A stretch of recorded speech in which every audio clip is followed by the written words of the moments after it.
Hello there, Hendrick Key of Cary. This is Coach Stephanie with part 2 of your mystery shop. I submitted a request on your website on July the 2nd at 10:35 a.m.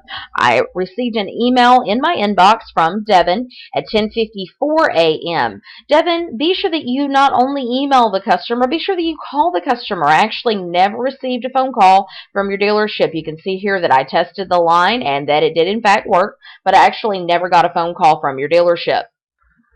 So be sure that you do call the customer within less than 15 minutes of receiving the lead. Keep in mind, most customers are going to purchase within 72 hours of starting to look. So you want to strike while the iron is hot and get the customer on the phone as soon as possible. Once you have spoken to the customer, then you do want to send them an email so that you can personalize the email and make sure you get them any information that they may not have written down during their phone conversation. So you want to be sure that your email has an attention-grabbing subject line. You want to thank the customer for their time on the phone. You want to include next steps and remind them of your appointment if you scheduled one, and if you didn't schedule an appointment but you logged down a day to follow up with them, which should be the very least thing that you should do, then you want to be sure to remind the customer you're going to follow up with them on the specific day that you had mentioned in the phone call. Also, you want to include a value proposition statement about your dealership so that you make your dealership stand apart from the competition.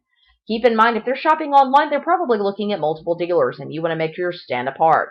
Also, you want to be sure that you include a complete signature file with a link back to your website as well as a link to your email address. Taking a look at the email that I did receive from you, this email does not have an attention-grabbing subject line. It just says your vehicle request. A lot of customers may overlook this, so be sure that your subject line is clear who it is from and that is attention-grabbing, so the customer will open your email. The email did go into my inbox, so nice job there. Also, you did validate the decision that I made on the Kia Soul and gave me information about the vehicle as well as a quote on the vehicle, but I want you to be sure that if your vehicle is not available, picture a different vehicle as opposed to the one they inquired on, since that vehicle was not available. But you did a really nice job including alternative vehicles, so really great job there. Also, you gave me information on additional vehicles, a link so that I could visit your website and take a look at additional vehicles, and you addressed availability and let me know that the vehicle was not available, and gave me the ability to look at some different price quotes for different vehicles, so that was great. Also, be sure in the email that you send, if you send one before you speak to the customer, the email should let the customer know that you're going to give them a call. We don't want to just depend on the customer to call us. Also, like I said, you want to include a value statement about your dealership. It could be information about an award that your dealership has won or possibly information about a promotion that your dealership is having.